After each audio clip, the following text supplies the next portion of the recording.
السلام عليكم ورحمة الله وبركاته. الحمد لله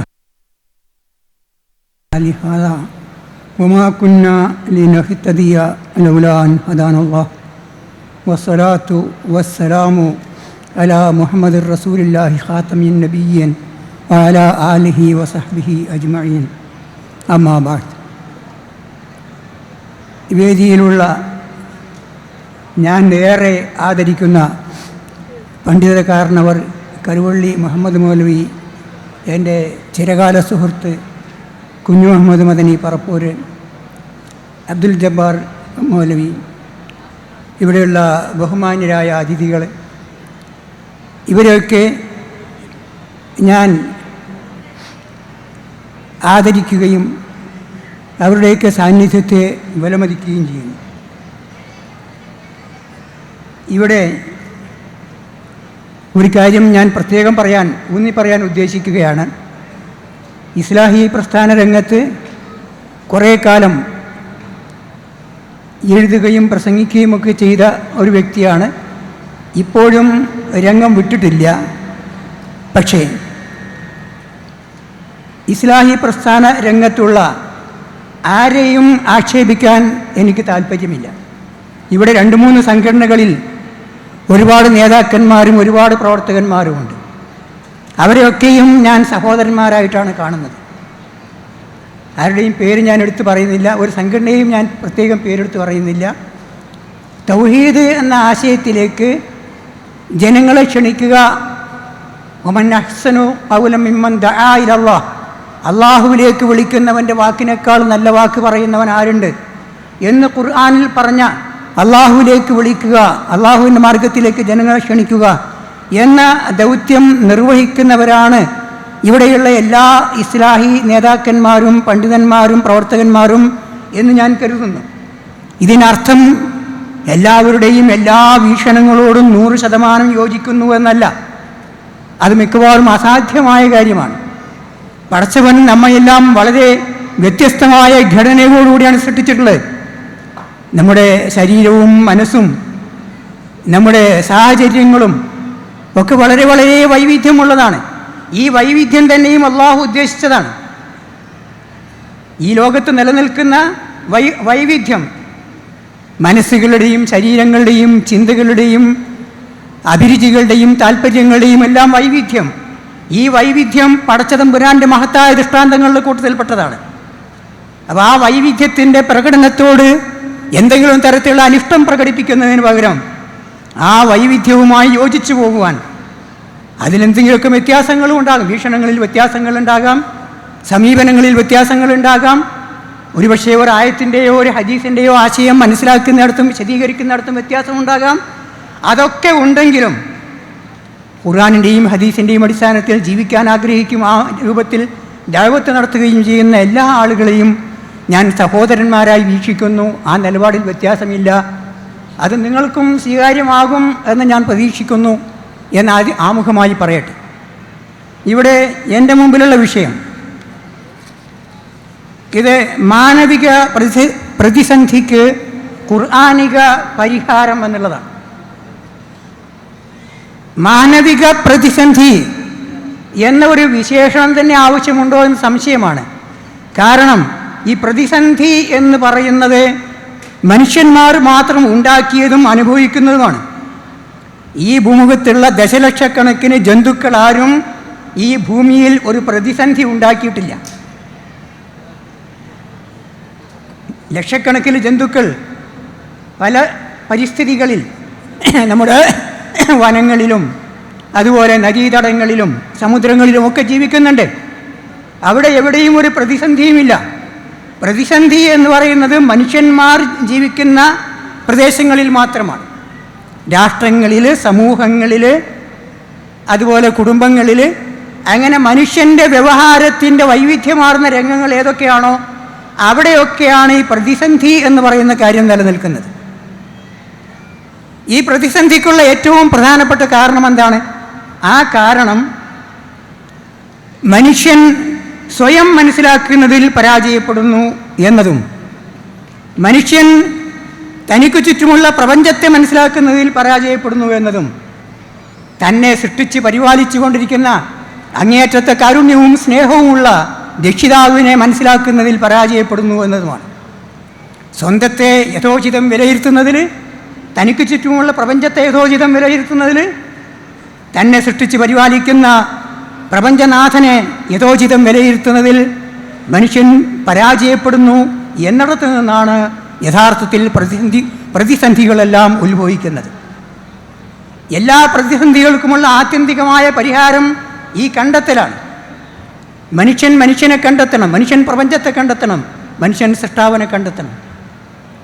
മൻ അറഫ റബ്ബഹു ഫഖദ് അറഫ നഫ്സഹു എന്നും മൻ അറഫ നഫ്സഹു ഫഖദ് അറഫ റബ്ബഹു എന്നുമൊക്കെ പല പണ്ഡിതന്മാരും രേഖപ്പെടുത്തിയിട്ടുണ്ട്.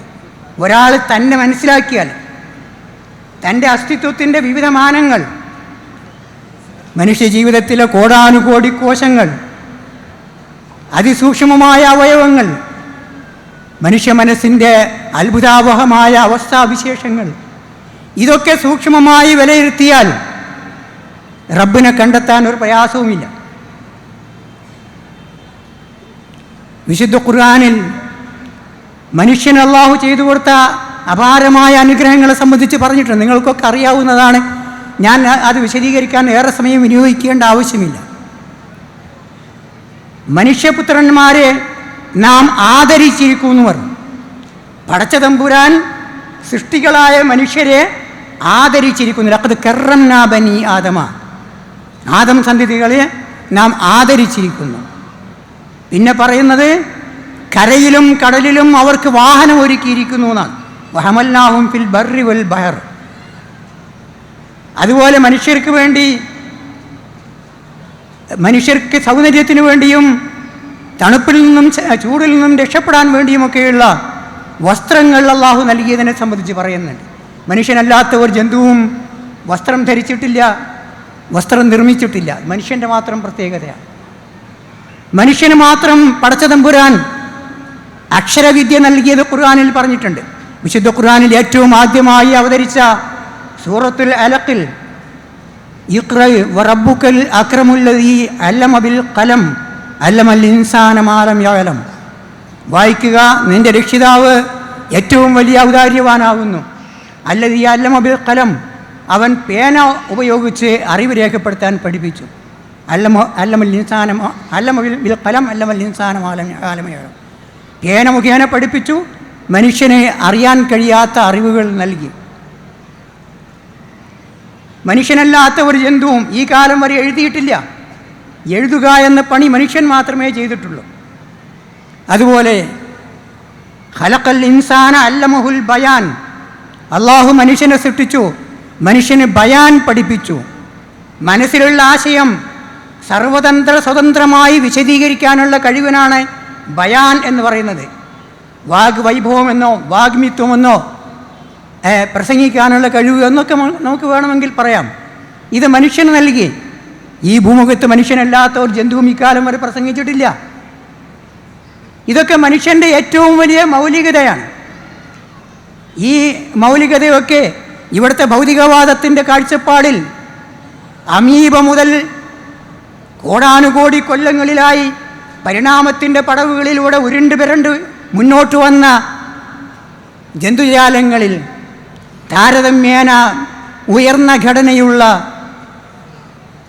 കുരങ്ങ് വർഗത്തിലെ ആൾക്കുരങ്ങുകൾക്ക്, അല്ലെങ്കിൽ ആൾക്കുരങ്ങിലെ തന്നെ കുറച്ചും കൂടി മെച്ചപ്പെട്ട കുരങ്ങുകൾക്ക് അവരുടെ വാല് മുറിയുകയും നട്ടെല്ല് നിവരുകയും അവരുടെ താടിയെല്ലിൻ്റെ ആകൃതി മാറുകയും ഒക്കെ ചെയ്തപ്പോൾ കുരങ്ങിന് ഇവിടുത്തെ ജീവിത സാഹചര്യങ്ങളുമായി ബന്ധപ്പെട്ട പല കാരണങ്ങളാൽ ഒട്ടേറെ മാറ്റങ്ങളുണ്ടായപ്പോൾ ആ കുരങ്ങൻ ഇന്ന് കാണുന്ന മനുഷ്യനായി, അല്ലെങ്കിൽ ആദിമ മനുഷ്യനായി, ഹോമോസാപ്പിയൻ എന്ന ജന്തുവായിട്ട് മാറി എന്നാണ് ഭൗതികവാദം പറയുന്നത്. പക്ഷേ എന്തുകൊണ്ട് എന്ന ചോദ്യത്തിന് ഇവിടെ എന്തുകൊണ്ട് എന്ന് പറഞ്ഞ ഒരുപാട് ചോദ്യങ്ങൾ ചോദിച്ചിട്ട് നമ്മുടെ വിദ്യാർത്ഥികളെയൊക്കെ ആശയക്കുഴപ്പത്തിലാക്കുന്ന പല ആളുകളുമുണ്ട്. എന്തുകൊണ്ട് എന്ന് ചോദിച്ചാൽ മനുഷ്യൻ എന്തുകൊണ്ട് എഴുതുന്നവനായി, മനുഷ്യൻ എന്തുകൊണ്ട് പ്രസംഗിക്കുന്നവനായി എന്നതിനൊക്കെ അതിസൂക്ഷ്മമായ ഉത്തരങ്ങൾ ആധുനിക ശാസ്ത്രം നമുക്ക് പറഞ്ഞു തരുന്നുണ്ട്. ഹ്യൂമൻ ഫിസിയോളജി, മനുഷ്യ ശരീരത്തിൻ്റെ അവയവങ്ങളുടെ കോശങ്ങളുടെ ധർമ്മങ്ങളെ സംബന്ധിച്ച് അതിസൂക്ഷ്മമായി പഠനം നടത്തുന്ന ശാസ്ത്രശാഖയാണ് ഹ്യൂമൻ ഫിസിയോളജി. ആ ഹ്യൂമൻ ഫിസിയോളജി മനുഷ്യൻ്റെ മസ്തിഷ്കത്തിൻ്റെ ഘടനയെ സംബന്ധിച്ച് സൂക്ഷ്മമായി പഠനം നടത്തിയിട്ടുണ്ട്. അങ്ങനെ പഠനം നടത്തിയിട്ട് കണ്ടെത്തിയ യാഥാർത്ഥ്യം, എല്ലാ ജന്തുജാലങ്ങളുടെയും തലച്ചോറിൽ മോട്ടോർ കോർട്ടക്സ് എന്നൊരു ഭാഗമുണ്ട്. തലച്ചോറിലെ ഒരു സെക്ഷൻ്റെ പേരാണത്. ജീവജാലങ്ങളുടെ മസ്തിഷ്കത്തിലെ ഒരു സെക്ഷൻ്റെ പേരാണ് മോട്ടോർ കോർട്ടക്സ് എന്നത്. എന്നാൽ ആ ഭാഗത്ത് മനുഷ്യൻ്റെ തലച്ചോറിന് മാത്രം ഒരു പ്രത്യേകതയുണ്ട്. അതെന്താണെന്ന് വെച്ചാൽ, ഈ മോട്ടോർ കോർട്ടക്സ് എന്ന് പറയുന്നത് ശരീരത്തിലെ അവയവങ്ങളുടെ ചലനത്തെ നിയന്ത്രിക്കുന്നതിന് വേണ്ടിയുള്ള തലച്ചോറിലെ ന്യൂറോണുകളുടെ സമുച്ചയത്തിനാണ് മോട്ടോർ കോർട്ടക്സ് എന്ന് പറയുന്നത്. ആ ഭാഗത്ത് മറ്റു ജന്തുജാലങ്ങളുടെ തലച്ചോറിൽ നിന്ന് വ്യത്യസ്തമായിട്ടുള്ള ഒരു പ്രത്യേകത എന്താണെന്ന് വെച്ചാൽ, അത് മനുഷ്യൻ്റെ വിരൽ തുമ്പുകളെ നിയന്ത്രിക്കുന്നതിന് വേണ്ടിയാണ് ആനുപാതികമായി വളരെ കൂടുതൽ ന്യൂറോണുകൾ നീക്കി വച്ചിട്ടുള്ളത്. വിരൽ തുമ്പുകൾ എന്ന് പറഞ്ഞാൽ വളരെ ചെറിയ ഭാഗമാണ്. വളരെ ചെറിയ ഭാഗമാണെങ്കിലും ഈ വിരൽ തുമ്പുകൾ എന്ന് പറയുന്ന ഭാഗത്തെ നിയന്ത്രിക്കുന്നതിന് വേണ്ടിയാണ് മോട്ടോർ കോർട്ടക്സിൽ ആനുപാതികമായി കൂടുതൽ ന്യൂറോണുകൾ നീക്കി വച്ചിട്ടുള്ളത്.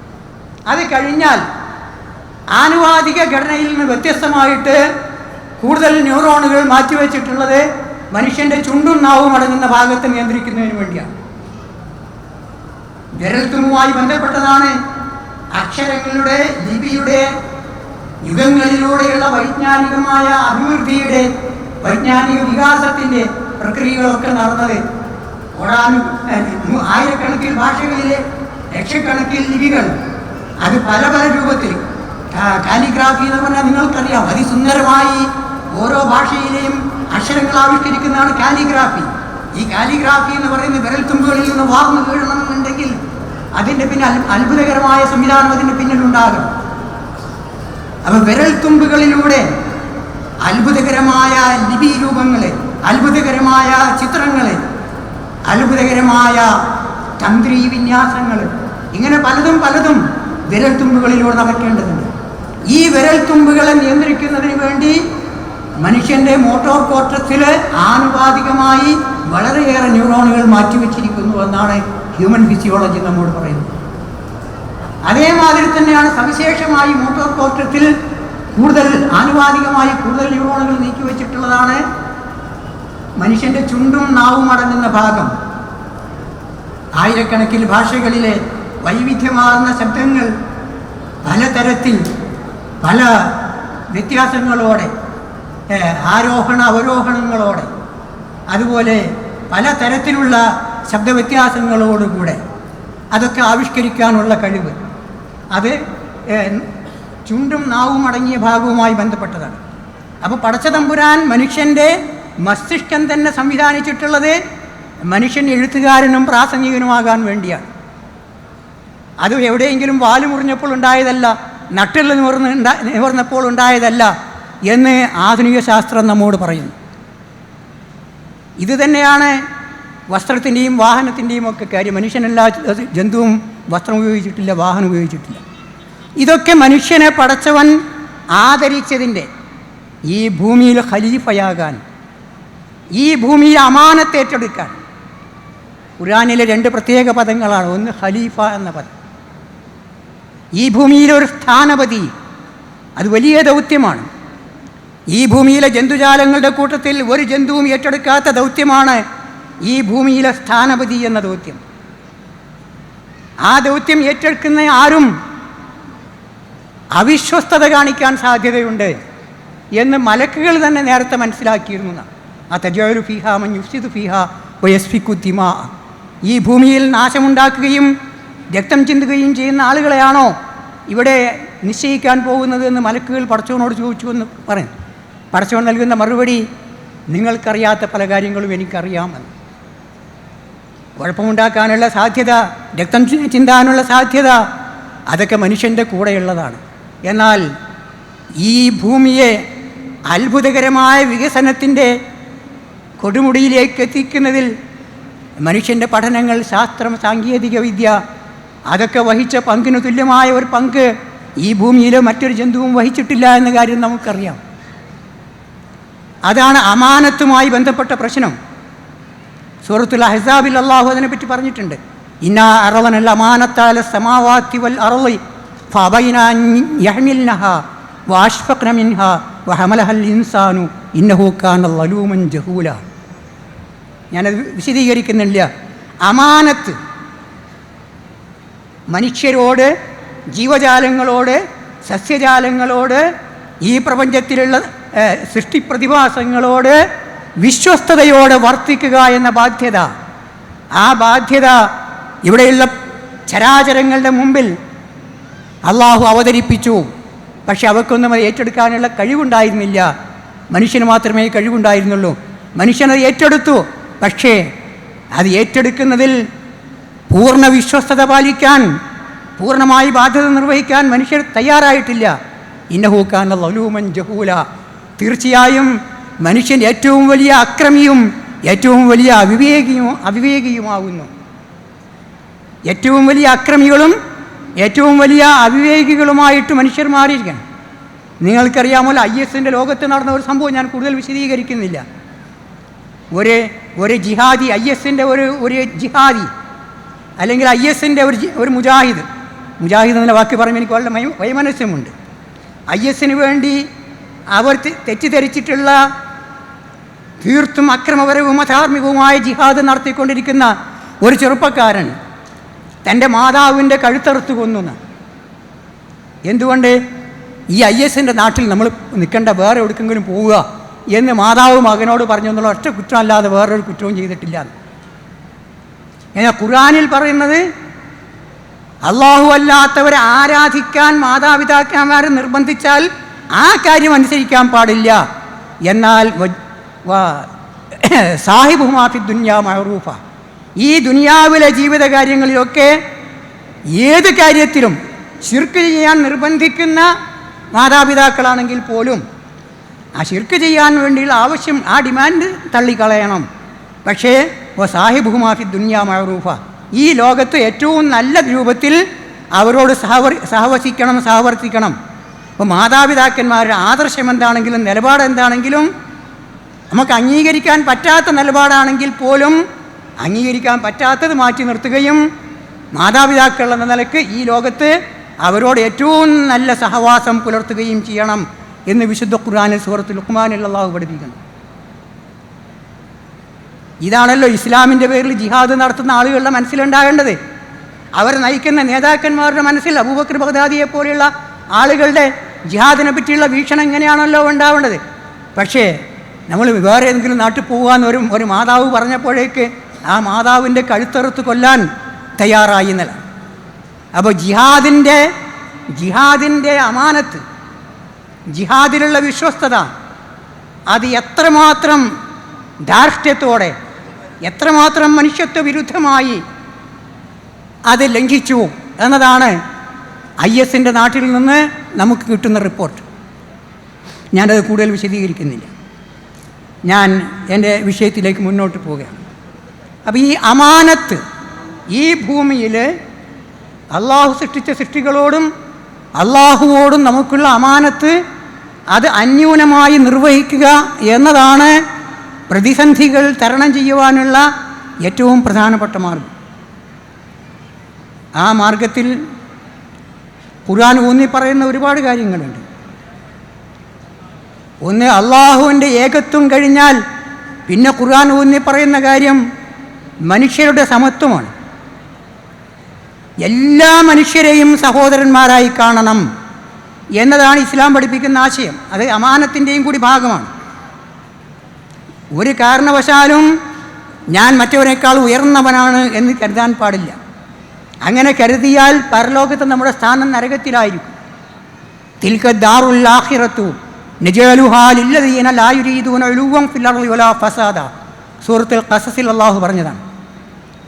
ഭൂമിയിൽ മറ്റുള്ളവരെക്കാൾ ഉയർന്ന സ്ഥാനം എനിക്കുണ്ടാകണമെന്നോ ഭൂമിയിൽ ഏതെങ്കിലും തരത്തിലുള്ള കുഴപ്പമുണ്ടാക്കണമെന്നോ ആഗ്രഹിക്കാത്ത ആളുകൾക്കാണ് തിൽക ദാറുൽ ആഖിറ, പരലോകമാകുന്ന ആ ഭവനം അല്ലെങ്കിൽ ആ ലോകം നാം നൽകുക എന്ന്. അപ്പോൾ വലിയവനാകണം എന്ന് ആഗ്രഹിക്കുന്നവർക്ക് പടച്ചവൻ പരലോകം നൽകുകയില്ല എന്നാണ് ഈ ഹദീസിൽ നിന്ന് ഈ ആയത്തിൽ നിന്ന് നമുക്ക് മനസ്സിലാക്കാവുന്നത്. അപ്പോൾ ഏറ്റവും പ്രധാനപ്പെട്ടത് സമത്വത്തിൻ്റെയാണ്. മുസ്ലിങ്ങൾ ഇവിടെ നമ്മൾ അഭിമാനപൂർവ്വം പറയാറുണ്ട്, ഇസ്ലാമാണ് ഒരുപാട് ജാതികൾക്ക് പുറംപോക്കിൽ മനുഷ്യരെ തള്ളുന്ന അവസ്ഥയുടെ അതിൻ്റെയൊക്കെ ലോകത്ത് ഈ ഇന്ത്യ രാജ്യത്ത് മനുഷ്യ സമത്വം എന്താണെന്ന് കാണിച്ചു കൊടുത്തത് മുസ്ലിങ്ങളാണ് എന്ന് അഭിമാനപൂർവ്വം പറയാറുണ്ട്. പക്ഷേ ബാർബർമാരെ നമുക്ക് തികച്ചും സമന്മാരായി കണക്കാക്കാൻ നമ്മളൊക്കെ മാനസികമായി തയ്യാറായിട്ടുണ്ടോ? നമുക്ക് വേണ്ടി നല്ല രുചിയുള്ള മത്സ്യം പിടിച്ചു കൊണ്ടുവരുന്ന മത്സ്യത്തൊഴിലാളികളെ നമ്മളെപ്പോലെ തന്നെ സമത്വമുള്ള സർവസമമായ സ്ഥാനമുള്ളവരായി കണക്കാക്കാൻ നാം തയ്യാറുണ്ടോ? അതുപോലെ പല പല പേരുകളുള്ള ആളുകളുണ്ട്. ഞാൻ പേരുകളൊന്നും പറയുന്നില്ല. മുസ്ലിങ്ങളുടെ കൂട്ടത്തിൽ തന്നെ ഒരുപാട് പേരുകളുള്ള ആളുകളുണ്ട്. റാവുത്തർമാർ, അതുപോലെ ലബ്ബമാർ, നഹാമാർ, കേയിമാർ, തങ്ങന്മാർ, അങ്ങനെയൊക്കെ ഒരുപാട് വിഭാഗങ്ങൾ. ആ ആളുകളൊക്കെ ഞങ്ങൾ ഈ നാട്ടിലെ മുസ്ലിം സഹോദരന്മാർക്ക്, ബാർബർമാരും മത്സ്യത്തൊഴിലാളികളും അടക്കമുള്ള മുസ്ലിം സഹോദരന്മാർക്ക് ഞങ്ങൾക്ക് തുല്യമായ സ്ഥാനം കൽപ്പിച്ച് നൽകുന്നു എന്ന് മനസാ വാചാ കർമ്മണ അംഗീകരിക്കാൻ നാം തയ്യാറുണ്ടോ എന്നുള്ളത് നമ്മൾ ഓരോരുത്തരും നമ്മുടെ മനസാക്ഷിയോട് ചോദിക്കേണ്ട ചോദ്യമാണ്. പക്ഷേ ഇല്ല എന്ന് മറ്റവർ പറയുമ്പോൾ ദേഷ്യപ്പെട്ടിട്ട് കാര്യമില്ല. മുസ്ലിം സമൂഹത്തിലും ഒരുപാട് ജാതികളുണ്ട് എന്ന് ഇടമറവിനെ പോലെയുള്ള ആളുകൾ പറയുമ്പോൾ നമ്മൾ ദേഷ്യപ്പെട്ടിട്ട് കാര്യമില്ല. ഇസ്ലാമിൽ ഉണ്ടാകാൻ പാടില്ലാത്തതാണത്. മുസ്ലിം സമൂഹത്തിൽ ഉണ്ടാകാൻ പാടില്ലാത്തതാണ് ഈ ഉച്ചനീചത്വങ്ങൾ. അത് നിലനിർത്തിക്കൊണ്ട് ഇസ്ലാമിൻ്റെ മൗലികത ലോകത്തോട് ആത്മാർത്ഥതയോടെ തുറന്നു പറയാൻ നമുക്ക് അവകാശമില്ല എന്നുള്ള യാഥാർത്ഥ്യം. അതുപോലെ സ്വാതന്ത്ര്യത്തിൻ്റെ വിഷയം, സ്വാതന്ത്ര്യത്തിൻ്റെ കാര്യം നാം പ്രത്യേകം മനസ്സിലാക്കണം. വിശുദ്ധ ഖുർആനിൽ ഒരു സംശയത്തിനും ഇടയില്ലാത്ത വിധത്തിൽ പറഞ്ഞ കാര്യമാണ് ലാ ഇക്റാഹ ഫിദ്ദീൻ. ദീനിൻ്റെ കാര്യത്തിൽ നിർബന്ധം പ്രയോഗിക്കുക, ബലം പ്രയോഗിക്കുക എന്നൊരു കാര്യമേ ഉണ്ടാകാൻ പാടില്ല. അഫ അന്ത തുക്രിഹുൻ നാസ ഹത്താ യകൂനു മുഅ്മിനീൻ. ജനങ്ങൾ വിശ്വാസികളാകാൻ വേണ്ടി നീ ജനങ്ങളുടെ മേൽ നിർബന്ധം ചെലുത്തുകയാണോ? നിർബന്ധം ചെലുത്തുകയാണെങ്കിൽ അത് പാടില്ലാത്ത കാര്യമാണ് എന്ന് മുഹമ്മദ് മുസ്തഫ സല്ലല്ലാഹു അലൈഹി വസല്ലമയോട് അള്ളാഹു പറഞ്ഞു. അപ്പോൾ ഒരു വിധത്തിലുള്ള നിർബന്ധം ചെലുത്തലും ഒരു വിധത്തിലുള്ള അടിച്ചേൽപ്പിക്കലും അടിമത്വവും അതൊന്നും ഇസ്ലാമിൽ പാടില്ല. അടിമത്വത്തെ സംബന്ധിച്ച് പറയുമ്പോൾ ഇവിടെ നേരത്തെ വിശദീകരിക്കപ്പെട്ടു, ഞാൻ അതിൻ്റെ സൂക്ഷ്മതലത്തിലേക്ക് കടക്കാൻ ഉദ്ദേശിക്കുന്നില്ല. നിങ്ങൾക്ക് എങ്ങനെയാണ് മനുഷ്യന്മാരെ അടിമകളാക്കാൻ അവകാശമുണ്ടായത്? അവരുടെ ഉമ്മമാർ സ്വതന്ത്ര പൗരന്മാരായിട്ടാണല്ലോ അവർക്ക് ജന്മം നൽകിയത് എന്നാണ് ഇസ്ലാമിൻ്റെ ഖലീഫ ചോദിച്ചത്. അവരുടെ ഉമ്മമാർ സ്വാതന്ത്ര്യമുള്ള ഈ ഭൂമിയിൽ പിറന്നു വീഴുന്ന ഓരോ മനുഷ്യക്കുഞ്ഞും അള്ളാഹുവിൻ്റെ സ്വാതന്ത്ര്യമുള്ള സൃഷ്ടിയാണ്. അങ്ങനെ അള്ളാഹു ജന്മം നൽകിയ മനുഷ്യനെ അടിമയാക്കാൻ നിങ്ങൾക്ക് എങ്ങനെയാണ് അവകാശം കിട്ടിയത് എന്ന് ചോദിച്ചിട്ടുണ്ട്.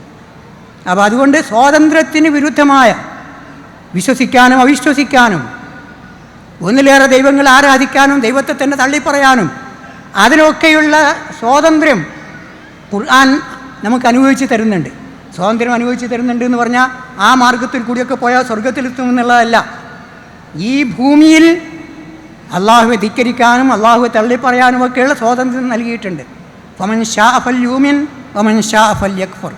വിശ്വസിക്കാൻ ഉദ്ദേശിക്കുന്നവന് വിശ്വസിക്കാം, നിഷേധിക്കാൻ ഉദ്ദേശിക്കുന്നവന് നിഷേധിക്കാം.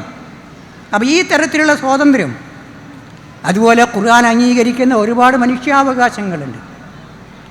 മനുഷ്യാവകാശങ്ങൾ, കുട്ടികളുടെ അവകാശങ്ങൾ, മുതിർന്നവരുടെ അവകാശങ്ങൾ, സ്ത്രീകളുടെ അവകാശങ്ങൾ, അതുപോലെ ദരിദ്രരുടെ അവകാശങ്ങൾ, സാമ്പത്തികമായ സൗകര്യങ്ങൾ നിഷേധിക്കപ്പെടുന്നവരുടെ അവകാശങ്ങൾ, അങ്ങനെ ഒരുപാട് റൈറ്റ്സ് ഖുർആനിൽ പറഞ്ഞിട്ടുണ്ട്. മുഹമ്മദ് മുസ്തഫ സല്ലല്ലാഹു അലൈഹി വസല്ലമയുടെ ഹജ്ജത്തുൽ വിദായിലെ വിടവാങ്ങൽ പ്രസംഗം തന്നെയും മനുഷ്യാവകാശങ്ങളുടെ മഹാപ്രഖ്യാപനമായിരുന്നു. ഐക്യരാഷ്ട്രസഭ ഒരു മനുഷ്യാവകാശ പ്രഖ്യാപനം നടത്തിയിട്ടുണ്ട്. അതിൻ്റെ 14 നൂറ്റാണ്ടുകൾക്ക് മുമ്പാണ് അറഫാ മൈതാനിയിൽ വെച്ച് പ്രസിദ്ധമായ ഖുത്ബത്തുൽ വിദായിലൂടെ അവകാശങ്ങളുടെ മഹാപ്രമാണം മുഹമ്മദ് നബി സല്ലല്ലാഹു അലൈഹി വസല്ലമയുടെ പ്രസംഗത്തിലൂടെ അവതരിപ്പിച്ചത്. അങ്ങനെയൊക്കെയുള്ള ഒരുപാട് വിഷയങ്ങളുണ്ട്. ഇതൊക്കെയും അമാനത്തുമായിട്ട് ബന്ധപ്പെട്ടതാണ്. ആ അമാനത്തുമായി ബന്ധപ്പെട്ട വിഷയങ്ങളിൽ നമ്മുടെ നിലപാടുകൾ ഖുർആനിന് വിരുദ്ധമായാൽ നമുക്ക് ആളുകളോട് ഖുർആനിനെ സംബന്ധിച്ച് സംസാരിക്കാൻ കഴിയില്ല, അള്ളാഹുവിനെ സംബന്ധിച്ച് സംസാരിക്കാൻ കഴിയില്ല. വസിഅത്ത് റഹ്മത്തി കുല്ല ശൈഇ, എൻ്റെ കാരുണ്യം സകല വസ്തുക്കളെയും ഉൾക്കൊള്ളാൻ മാത്രം വിശാലമായിരിക്കുന്നു എന്ന് പറഞ്ഞ സമ്പൂർണമായ കാരുണ്യമുള്ള, സമ്പൂർണമായ സ്നേഹമുള്ള പടച്ചതമ്പുരാൻ്റെ ദാസന്മാർ എന്ന നിലയ്ക്ക് മനുഷ്യരോട് നമുക്ക് ആധികാരികമായി സംസാരിക്കാൻ കഴിയണമെന്നുണ്ടെങ്കിൽ ഈ പറയുന്ന മാനുഷികമായ അവകാശങ്ങൾ, ഈ പറയുന്ന അമാനത്തിൻ്റെ വിശ്വസ്തതയുടെ താല്പര്യങ്ങൾ നാം പൂർണ്ണമായും നിറവേറ്റിയേ തീരൂ എന്നുള്ളതാണ് ഏറ്റവും പ്രധാനപ്പെട്ട കാര്യം. പിന്നെ മനുഷ്യർ നേരിടുന്ന പ്രതിസന്ധി തരണം ചെയ്യുന്ന കാര്യത്തിൽ വിശുദ്ധ ഖുർആൻ 2-3 വശങ്ങൾ ഊന്നി പറയുന്നുണ്ട്. ഒന്ന്, മനുഷ്യൻ എന്ന തലത്തിൽ നിന്ന് മൃഗം എന്ന തലത്തിലേക്ക് നീങ്ങി വരാൻ പാടില്ല. മൃഗങ്ങൾ മോശപ്പെട്ടവരല്ല, പടച്ചവൻ ജന്മനാ സഹജമായ കഴിവുകൾ നൽകിയിട്ടുള്ളവരാണ്. മൃഗങ്ങളോട് നമുക്ക് ബാധ്യതയുണ്ട്, ഉത്തരവാദിത്വമുണ്ട്, അമാനത്തുണ്ട്. പക്ഷേ നാം മൃഗങ്ങൾക്ക് സമാനരായിരിക്കേണ്ടവരല്ല. പക്ഷെ ഇവിടുത്തെ ഭൗതികവാദം ആൾക്കുരങ്ങിൻ്റെ അനന്തരവനായി പിറന്ന ഒരു ജന്തുവാണ് മനുഷ്യൻ എന്നാണ്. പരിണാമത്തിൻ്റെ പടവുകളിലൂടെ കടന്നു പോന്നിട്ട് കുരങ്ങ്, അതിനുശേഷം കുറേ കുരങ്ങുകൾ, അങ്ങനെയൊക്കെ വന്നു കൂടിയ ഒരു ജന്തുവാണെന്ന്. ആ ജന്തുവായിട്ട് മനുഷ്യനെ കാണാൻ പാടില്ല. അതാണ് ഏറ്റവും പ്രധാനപ്പെട്ട കാര്യം.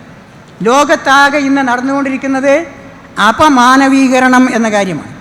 അപമാനവീകരണം എന്ന് പറഞ്ഞാൽ മനുഷ്യൻ മഹത്വത്തിൽ നിന്ന് താഴോട്ട് തള്ളുന്ന, അധപ്പതിപ്പിക്കുന്ന കാഴ്ചപ്പാടുകൾ. മനുഷ്യനുണ്ടാവേണ്ട മഹത്തായ അവസ്ഥയുണ്ട്, ആ അവസ്ഥയിൽ നിന്ന് മൃഗീയതയിലേക്കോ അതിനേക്കാൾ താഴ്ന്ന കൽഅൻആമി ബൽഹും അളൽ, നാൽക്കാലികളെ പോലെയോ അതിനേക്കാൾ വഴിതെറ്റിപ്പോയതോ ആയ അവസ്ഥ, ആ അവസ്ഥയിലേക്ക് മനുഷ്യർ അധപ്പതിച്ചു പോകുന്നതിനാണ് അപമാനവീകരണം. ഇംഗ്ലീഷിൽ ഡീഹ്യൂമനൈസേഷൻ എന്നാണ് പറയുന്നത്. ഈ അവസ്ഥ ഇത് മനുഷ്യനൊരു നേട്ടവും ഉണ്ടാക്കില്ല. മനുഷ്യൻ എന്ന നിലക്കുള്ള അവൻ്റെ ഉദാത്തമായ മഹത്തായ ഭാവങ്ങൾ അവൻ നിലനിർത്തുമ്പോൾ മാത്രമേ ഈ ലോകത്ത് അവൻ്റെ ധർമ്മം നിറവേറ്റാൻ കഴിയുള്ളൂ. അപ്പോൾ അതുകൊണ്ട് മനുഷ്യനെ മൃഗത്തെപ്പോലെ അധപ്പതിപ്പിക്കുന്ന ആ തരത്തിലുള്ള ഒരുപാട് കാഴ്ചപ്പാടുകൾ ഇവിടെ ഉണ്ട്.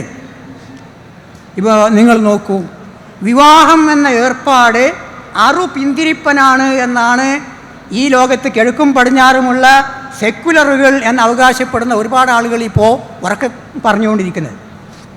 വിവാഹം എന്ന് പറഞ്ഞാൽ അത് മനുഷ്യൻ്റെ ലൈംഗിക സ്വാതന്ത്ര്യത്തെ അപകടപ്പെടുത്തുന്നതാണ്, പലതരത്തിലും പുരുഷന്മാരുടെയും സ്ത്രീകളുടെയും സ്വാതന്ത്ര്യം നിഷേധിക്കുന്നതാണ് എന്നൊക്കെ തുടങ്ങിയിട്ടുള്ള വിവാഹത്തെ സംബന്ധിച്ചും കുടുംബത്തെ സംബന്ധിച്ചൊക്കെയുള്ള ഒരുപാട് പരാതികൾ.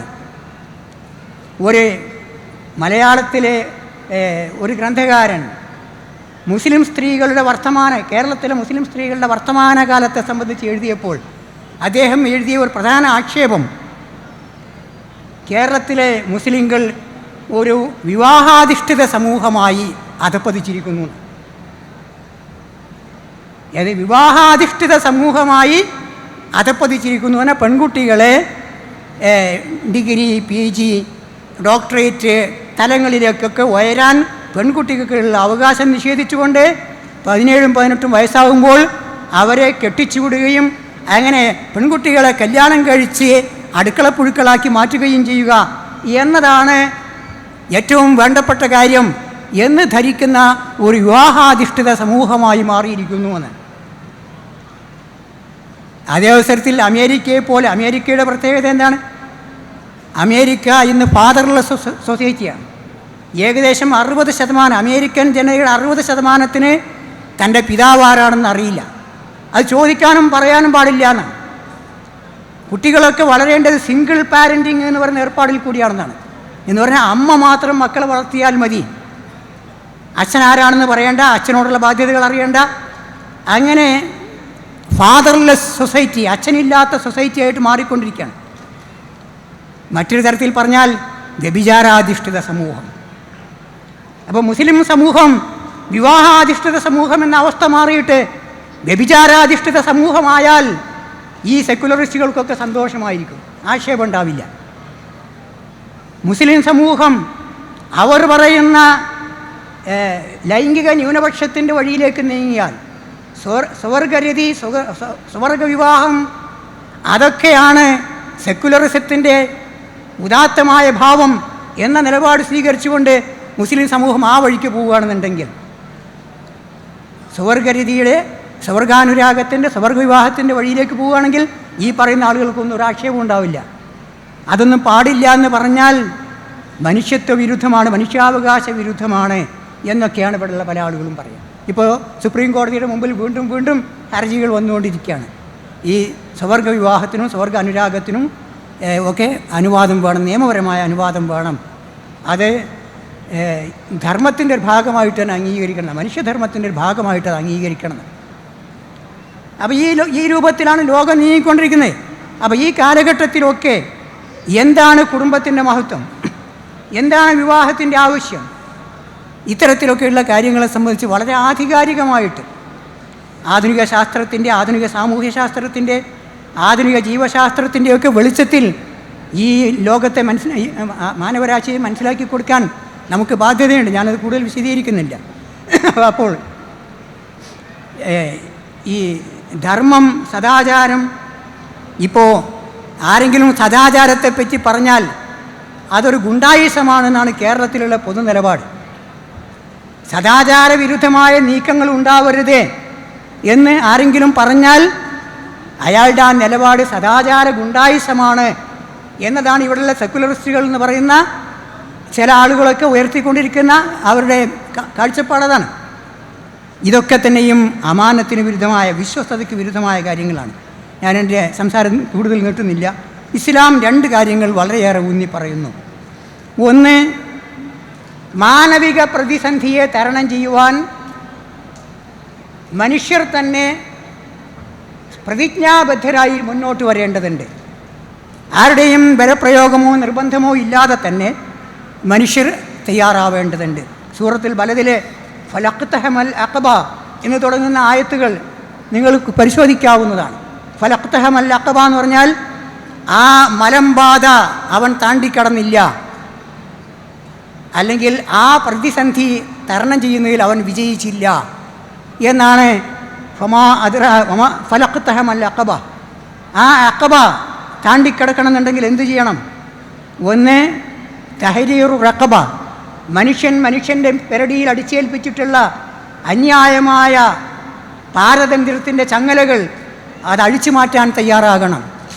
അടിമത്വം അവസാനിച്ചിട്ടുണ്ടെങ്കിലും ഈ ഭൂമിയിൽ എത്രയോ കോടി മനുഷ്യന്മാർ ഇന്ന് അടിമകളായി കഴിയുന്നുണ്ടെന്നാണ്. അടിമത്വം എന്നുള്ള പേരിലല്ല, വേറെ പല പേരുകളിലും. അവിടെ വലിയ സംഖ്യ ഓഫർ ചെയ്തിട്ട് വിസയ്ക്ക് വിടുന്ന സംഖ്യ വാങ്ങിയിട്ട് അവിടെ ചെന്നിട്ട് ജോലിയില്ലാതെ പുറന്തള്ളിയിട്ട് ഇവൻ്റെ അടുത്തുനിന്ന് മാസം തോറും ഇവൻ വേറെ ജോലി ചെയ്ത് അതിന് പാട്ടം വാങ്ങുന്ന ഏർപ്പാടുണ്ട്. അടിമത്വത്തേക്കാൾ നികൃഷ്ടമായ സമ്പ്രദായമാണ്. നമ്മുടെ പല നാടുകളിലും, അറബ് നാടുകളിലുമൊക്കെ ആ ഏർപ്പാട് നിലനിൽക്കുന്നുണ്ട്. ഞാൻ ഉദാഹരണം പറഞ്ഞെന്ന് മാത്രമേ ഉള്ളൂ. അപ്പോൾ മനുഷ്യൻ്റെ മേൽ പാരതന്ത്ര്യത്തിൻ്റെ ചങ്ങലകൾ ഏത് രൂപത്തിൽ അടിച്ചേൽപ്പിച്ചാലും അതൊക്കെയും ഫക്കു റഖബ എന്ന വാക്കിലൂടെ അഴിച്ചു മാറ്റേണ്ടതാണ്. അത് മാറ്റുമ്പോൾ മാത്രമേ മാനവിക പ്രതിസന്ധിയെ നമുക്ക് തരണം ചെയ്യാൻ കഴിയുകയുള്ളൂ. പിന്നെ രണ്ടാമത്തേത് തെസ്കിയ എന്ന കാര്യം. തെസ്കിയ എന്ന് പറഞ്ഞാൽ അറബിയിൽ രണ്ടർത്ഥമുള്ള വാക്കാണ്. ഒന്ന് ശുദ്ധീകരിക്കുക എന്നാണ് അർത്ഥം, മറ്റൊന്ന് വികസിപ്പിക്കുക എന്നാണ് അർത്ഥം. ഖുർആനിൽ ഈ രണ്ടർത്ഥത്തിലും ആ പദം പ്രയോഗിച്ചിട്ടുണ്ട്. സക്കാത്ത് എന്ന അറബി പദം, റിബ എന്ന് പറഞ്ഞാൽ പലിശ, പലിശയിൽ കൂടി സാമ്പത്തിക വളർച്ചയുണ്ടാകും. പക്ഷേ അത് വിശുദ്ധിയുടെ മാർഗമല്ല. സക്കാത്തിലൂടെ സാമ്പത്തികമായ വളർച്ചയുണ്ടാകും. ഫൗലായിക ഹുമുൽ മുളയിഫൂൻ എന്ന് പറഞ്ഞാൽ ദുനിയാവിലും ആഖിറത്തിലും ഇരട്ടിയായി നേട്ടമുണ്ടാക്കുന്നവർ. വമാ ആതൈതും മിൻ സക്കാത്തിൻ തുരീദൂന വജ്ഹല്ലാഹ്, അള്ളാഹുവിൻ്റെ മാത്രം പ്രീതി ലക്ഷ്യമാക്കിയിട്ട് സക്കാത്ത് കൊടുക്കുകയാണെങ്കിൽ, ഈ സക്കാത്ത് എന്ന അറബി വാക്കിൽ വിശുദ്ധി എന്ന അർത്ഥം അടങ്ങിയിട്ടുണ്ട്, വികാസം എന്ന അർത്ഥവും അടങ്ങിയിട്ടുണ്ട്. അമർത്യാസെന്നും പാകിസ്ഥാനിലെ മഹബൂബുൽ ഹക്ക് എന്ന സാമ്പത്തിക ശാസ്ത്രജ്ഞനും കൂടി ആവിഷ്കരിച്ച വെൽഫെയർ എക്കണോമിക്സ് എന്ന് പറയുന്ന സാമ്പത്തിക ശാസ്ത്ര ശാഖയുണ്ട്. ആ ശാഖ പഠിപ്പിക്കുന്നത് മനുഷ്യൻ്റെ കയ്യിൽ വന്ന പണം വ്യവസായിയുടെ, വലിയ കർഷകൻ്റെ, വലിയ വ്യാപാരിയുടെ, സർക്കാരിൻ്റെ കയ്യിൽ വരുന്ന പണം സമൂഹത്തിലെ പാവപ്പെട്ടവരിലേക്ക് ഒഴുക്കി വിടുമ്പോൾ മാത്രമേ സമൂഹത്തിനാകെ തന്നെയും വികാസം ഉണ്ടാവുകയുള്ളൂ എന്നതാണ് ക്ഷേമധനതത്വശാസ്ത്രം, വെൽഫെയർ എക്കണോമിക്സ് എന്ന് പറയുന്ന ശാസ്ത്രശാഖ ഇവിടെ പഠിപ്പിക്കുന്നത്. അത് തസ്കിയ എന്നതിൻ്റെയും സക്കാത്ത് എന്നതിൻ്റെയും അർത്ഥപരിധിയിൽ വരുന്ന കാര്യമാണ്. അപ്പോൾ ഒരേ സമയത്ത് മനുഷ്യരെ ശുദ്ധീകരിക്കുകയും അവരെ വികാസോന്മുഖരാക്കി തീർക്കുകയും ചെയ്യുന്ന പ്രക്രിയയുടെ പേരാണ് തസ്കിയ. റസൂൽ സല്ലല്ലാഹു അലൈഹി വസല്ലമയെ അള്ളാഹു നിയോഗിച്ചതിൻ്റെ പ്രധാനപ്പെട്ട ലക്ഷ്യം തസ്കിയാണ്. റസൂല മിൻ അൻഫുസിഹിം യത്ലു അലൈഹിം ആയാതിഹി വയുസക്കീഹിം, അവർക്ക് തസ്കിയ എന്ന മഹത്തായ അവസ്ഥ നൽകാൻ വേണ്ടിയും കൂടിയാണ് മുഹമ്മദ് നബി സല്ലല്ലാഹു അലൈഹി വസല്ലമയെ നിയോഗിച്ചതെന്ന്. അപ്പോൾ തഹരീർ, അതിന് ലിബറേഷൻ എന്ന് പറയാം, വിമോചനം. തഹരീർ എന്ന് പറഞ്ഞാൽ അടിമകളെ മോചിപ്പിക്കുക, പീഡിതരെ മോചിപ്പിക്കുക, കഷ്ടപ്പെടുന്നവരെ മോചിപ്പിക്കുക, സാമ്പത്തികമായി ആളുകൾക്ക് സൗകര്യം കൊടുക്കുക, അതൊക്കെ തഹരീറാണ്. പിന്നെ തികഞ്ഞ സംശുദ്ധമായ ജീവിത നിലപാടുകളിലൂടെ വ്യക്തിക്കും കുടുംബത്തിനും സമൂഹത്തിനും വികാസമുണ്ടാക്കുന്നതിന് തസ്കിയ എന്നാണ് പറയുക. ഈ രണ്ട് മാർഗത്തിലൂടെയാണ് ഇഖ്തിഹാമുൽ അഖബ, പ്രതിസന്ധി തരണം ചെയ്യുക എന്ന കാര്യം നടക്കേണ്ടത് എന്നാണ് വിശുദ്ധ ഖുർആൻ പഠിപ്പിക്കുന്നത്. ഞാനൊരു സംസാരം അവസാനിപ്പിക്കേണ്ട സമയം കഴിഞ്ഞിട്ടുണ്ട്. അപ്പോൾ നിങ്ങളൊക്കെ, ഞാനിത് പറയുന്നത് വളരെ സങ്കീർണമായ ഒരു കാലഘട്ടത്തിൽ ആണ് നാം ജീവിക്കുന്നത്. അടുത്ത മാതൃഭൂമി ആഴ്ച പതിപ്പിൽ കുറേ ലേഖനങ്ങൾ വന്നു, ഇസ്ലാമിനെ പേടിയും ഇസ്ലാമിനെ പേടിയും എന്നൊക്കെ പറഞ്ഞിട്ട്. അതിലൊക്കെ ഇസ്ലാമാണ് ഈ ദുനിയാവിലുള്ള മുഴുവൻ കുഴപ്പങ്ങൾക്കും കാരണം എന്ന് സമർത്ഥിക്കാൻ വേണ്ടിയുള്ള ശ്രമങ്ങളാണ് നടക്കുന്നത്. അങ്ങനെയൊക്കെയുള്ള ശ്രമങ്ങൾ നടക്കുമ്പോൾ സാക്ഷാൽ ഇസ്ലാം എന്താണ്, തെറ്റായി വ്യാഖ്യാനിക്കപ്പെടുന്ന ഇസ്ലാം എന്താണ്, തെറ്റായി പ്രതിനിധാനം ചെയ്യപ്പെടുന്ന ഇസ്ലാം എന്താണ്, മനുഷ്യത്വ വിരുദ്ധമായ അക്രമങ്ങൾക്ക് പ്രമാണമാക്കപ്പെടുന്ന, അന്യായമായി പ്രമാണമാക്കപ്പെടുന്ന ഇസ്ലാം എന്താണ് എന്നുള്ളതൊക്കെ ഈ ലോകത്തോട് തുറന്നു പറയാൻ, അത് ശക്തമായും വ്യക്തമായും ആധുനിക ലോകത്തെ ബോധ്യപ്പെടുത്താനുള്ള ഉത്തരവാദിത്വം ഈ കാലഘട്ടത്തിൽ ഇസ്ലാമിക പ്രബോധകന്മാർക്കുണ്ട് എന്ന് ഞാൻ മനസ്സിലാക്കുന്നു. ഞാനൊരു സംസാരം അവസാനിപ്പിക്കുകയാണ്.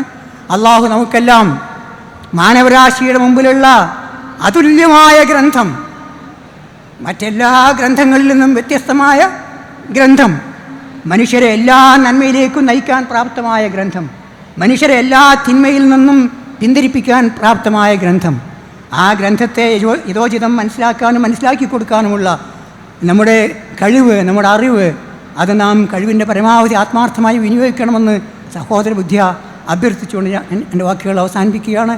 റബ്ബനാ ആതിനാ ഫിദ്ദുനിയാ ഹസനത്തൻ വഫിൽ ആഖിറതി ഹസനത്തൻ വഖിനാ അദാബന്നാർ. അസ്സലാമു അലൈക്കും.